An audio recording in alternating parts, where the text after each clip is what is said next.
Bonjour à toutes, bonjour à tous, bonjour Chantal, Bonjour André. bonjour Amine, notre metteur en ondes, pour ce nouveau numéro de Jeux de scène, l'émission de Radio Soleil consacrée à l'actualité du spectacle vivant en général et du théâtre en particulier. Alors, à l'affiche aujourd'hui, Chantal, L'école de danse de Carlo Goldoni dans la mise en scène de Clément Hervieux-Léger que j'ai vu à la Comédie Française. et moi j'ai vu trois seuls en scène, ce que j'aime pas trop d'habitude, et je les ai aimés tous les trois. Alors je vais commencer par sauver vos projets et peut-être le monde avec la méthode itérative d'Antoine Defort que j'ai vu au théâtre Jean Villard à Vitry-sur-Seine. Pétrole d'après Pasolini dans la mise en scène de Sylvain Greuzeveau au théâtre de l'Odéon. Les carnets du sous-sol d'après Fédor Dostoïevski, mise en scène et interprétation Christophe Lapara. J'ai vu ça au théâtre de l'Essaillon. Franz Fanon de Célène Saint-Aimé et Simone Lagrand dans le cadre du festival Africolore que j'ai vu à la MAC de Créteil. Et puis Morphane de Valérian Guillaume, musique Victor Pavel, au théâtre de la Cité internationale.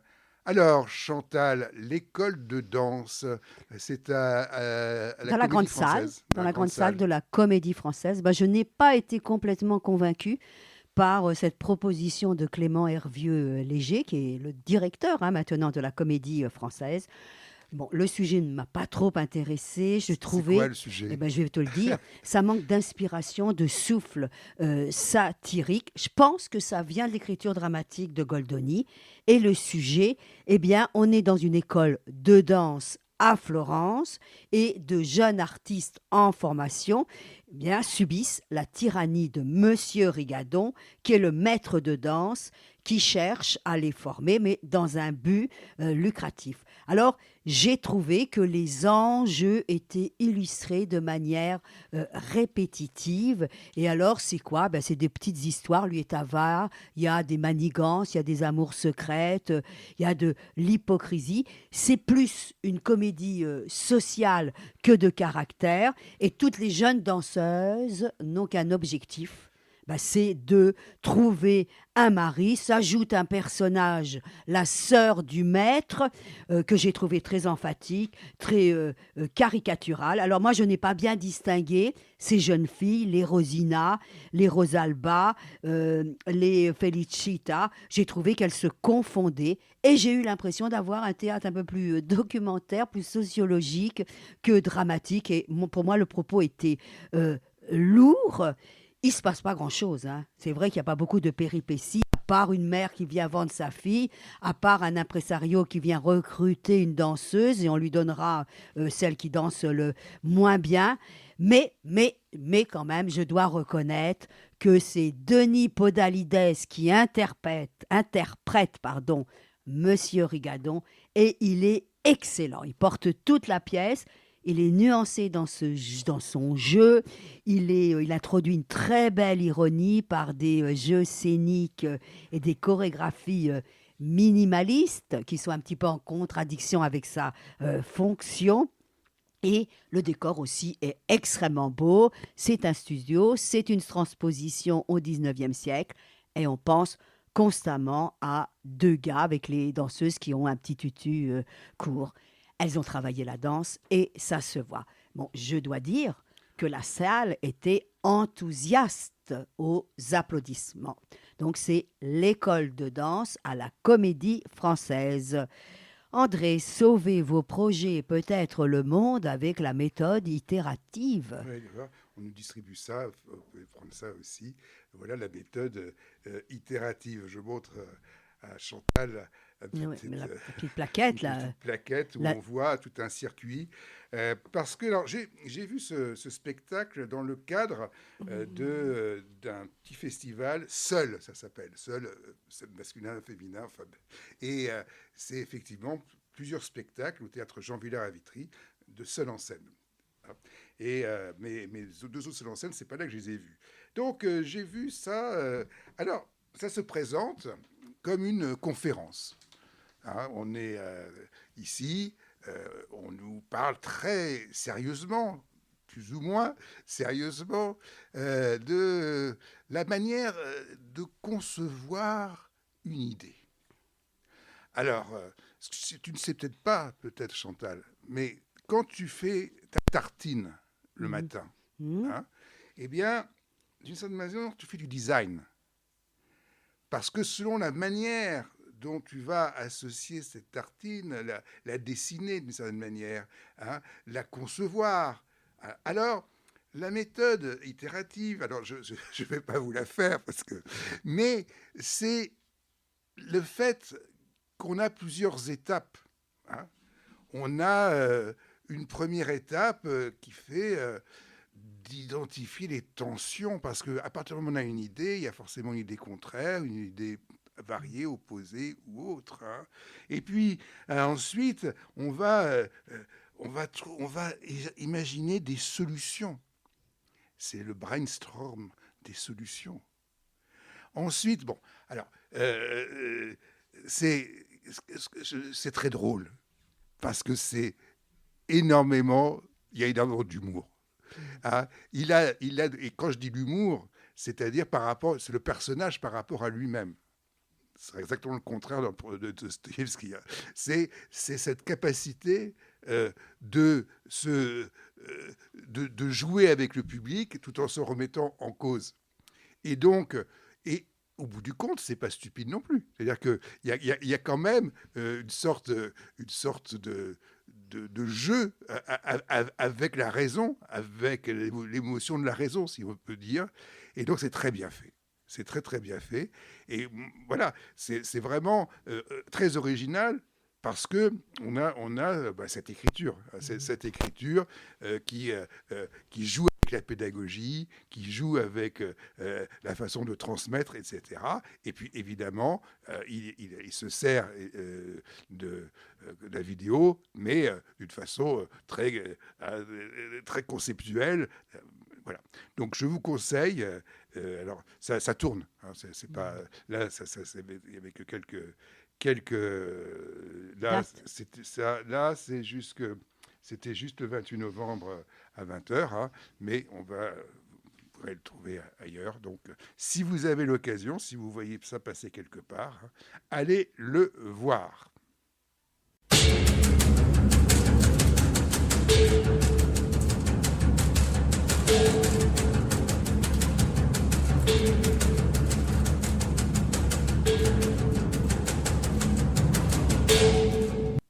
Chantal, Pétrole, d'après Pasolini.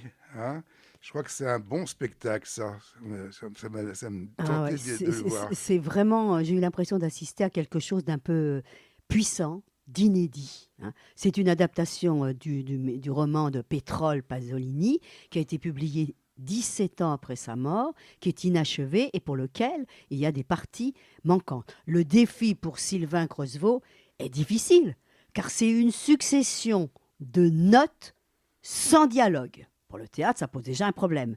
Avec plein de juxtapositions, de formes d'écriture. Ce sont des réflexions politiques, esthétiques, mais il y a du conte, il y a de l'allégorie, il y a du symbole.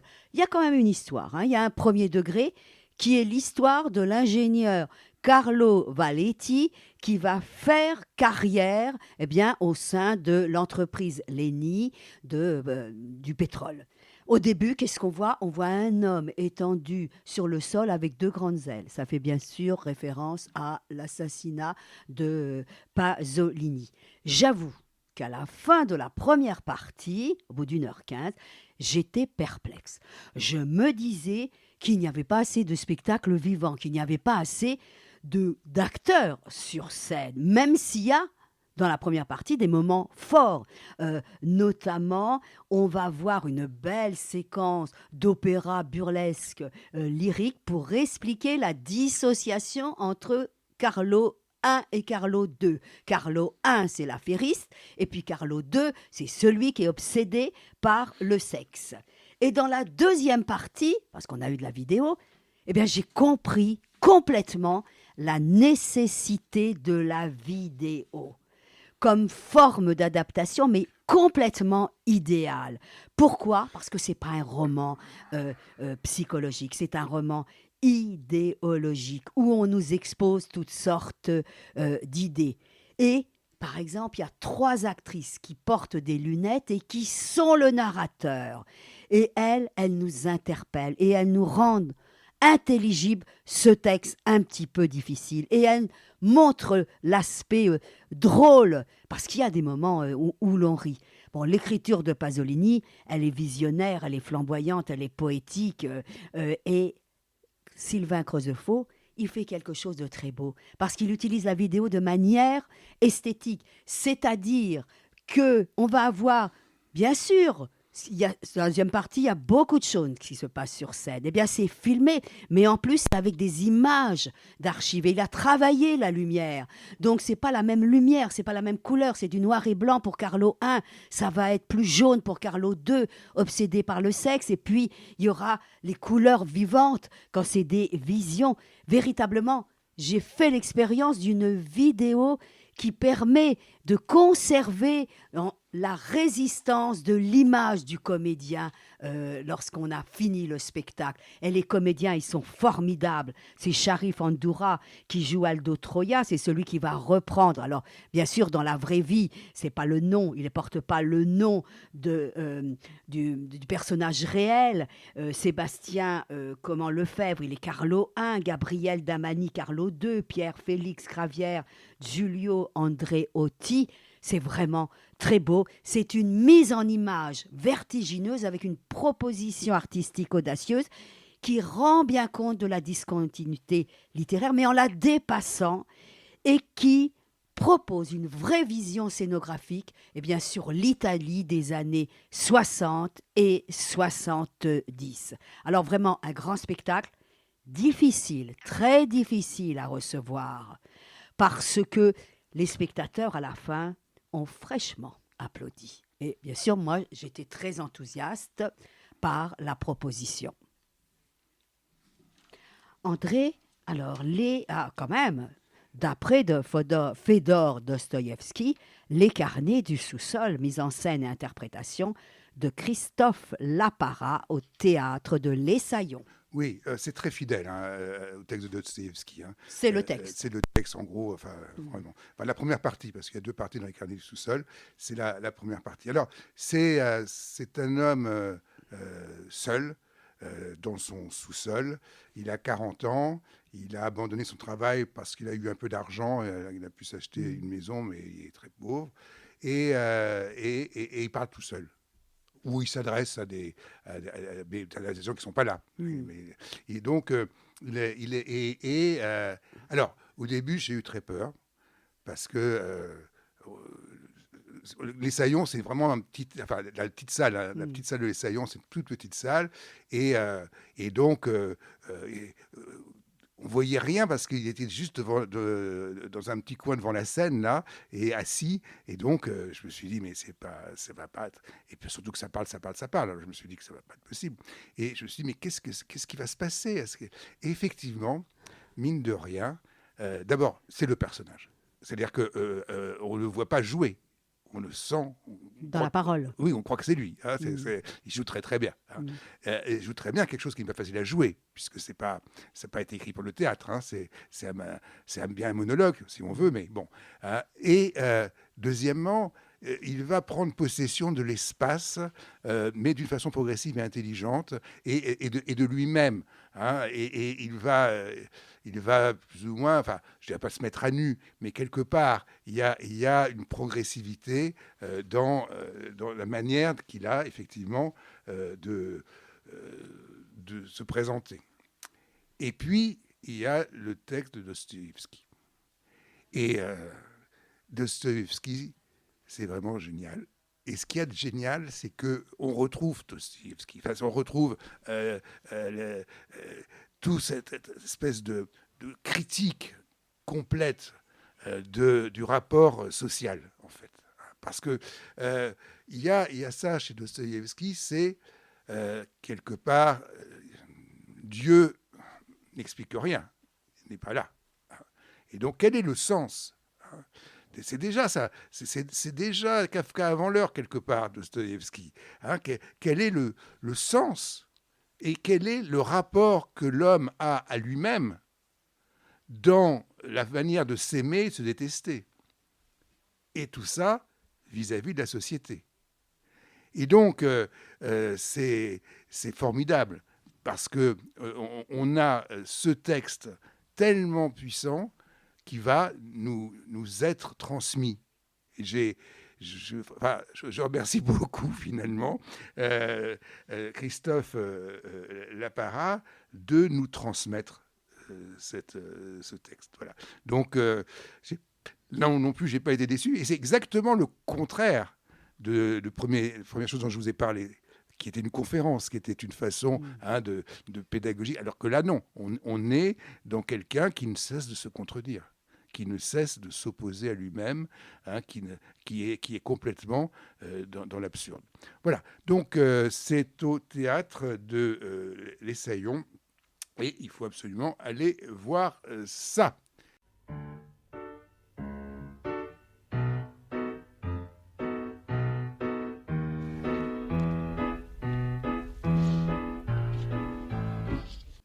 Chantal, Frantz Fanon. Oui, dans le cadre du festival Africolore que j'ai vu à la MAC de Créteil, c'est une soirée hommage à Frantz Fanon, mais qui est menée avec une belle intelligence et avec une belle émotion musicale pour célébrer son centenaire. Il y avait d'abord la voix complètement envoûtante de Célène Saint-Aimé, qui joue aussi à la contrebasse. Elle était accompagnée d'un orchestre, alors une alto, un violoncelliste et un chœur. Et s'ajoutait une narratrice. Mais cette narratrice, c'est Simone Lagrand, qui est aussi une poétesse. Et c'est elle qui a présenté ce militant psychiatre Frantz Fanon, qui a été une figure influente dans la pensée décoloniale. Donc, ce que j'ai beaucoup aimé, parce qu'il y avait quelque chose d'assez un peu laboratoire, un peu improvisé, un peu authentique. Et Simone Lagrand avait déposé sur certains sièges des extraits de Dédané de la Terre et de Peau noire et masque blanc, et elle a invité certains spectateurs à relire des passages.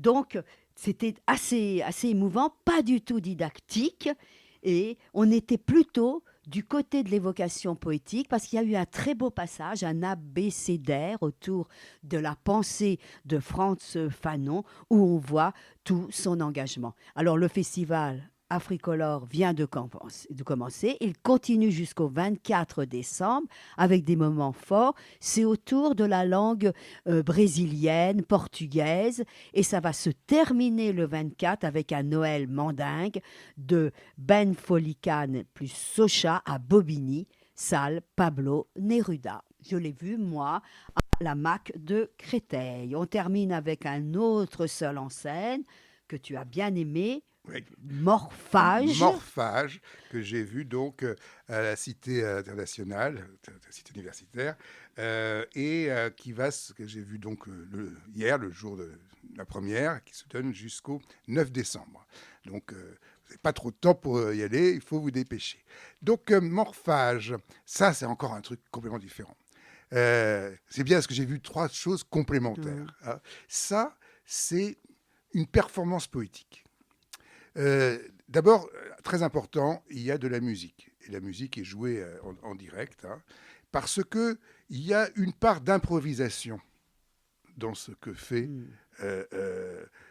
Valérian Guillaume. Mais pas complètement, évidemment. Il y a une grande part d'écriture. Mais cette écriture, elle peut changer un tout petit peu au moment où il s'exprime. Et c'est une écriture poétique. Ça n'a pas de sens. C'est une agglomération de choses. Mais petit à petit, on va repérer des thèmes, on va repérer des scènes d'enfance, et tout cela est mélangé avec un jeu sur les tons, les accents, pas les accents, mais les tons, les hauteurs, la violence, la douceur, qui va s'égrener comme ça, avec je vous en parle, enfin, une scénographie intéressante qui va jouer des reflets, hein, et des ailleurs. Donc, on a cela, et on pourrait croire qu'on. Moi, je me suis dit, mais c'est pas possible, ça va pas, c'est pas possible, je vais me faire suer, hein, si ça. Mais non, pas du tout, parce que il y a ce côté esthétique, il y a cette beauté du langage.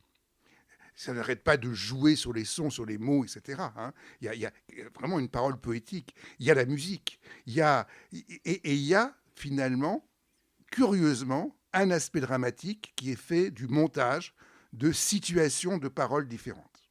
Voilà. Donc, c'est quand même assez formidable. Et c'est quand même, Valérian Guillaume, il est quand même très particulier. Et je vous invite vraiment à aller voir ça au Théâtre International. Donc, on vous a parlé de Morphage. De Franz Fanon, de Célène Saint-Aimé et de Simone Lagrand, Festival Africolore. Les Carnets du sous-sol, Dostoïevski, c'est Christophe Lapara au Théâtre Essaillon. Un immense spectacle dans la mise en scène de Sylvain Grosvaux qui fait en quelque sorte un portrait en creux de cet intellectuel Pasolini critique qui a bien senti les enjeux politiques et économiques de nos sociétés. C'était Pétrole au Théâtre de l'Odéon. Et sauvez vos projets et peut-être le monde avec la méthode itérative que j'ai vue au Théâtre Jean Villard à Vitry avec Antoine Defort. Et l'école de danse de Carlo Goldoni dans la mise en scène de Clément Hervieux-Léger à la Comédie Française. Voilà, et nous, on se retrouve la semaine prochaine pour de nouvelles aventures poétiques et dramatiques. La semaine prochaine, voilà. Et au revoir.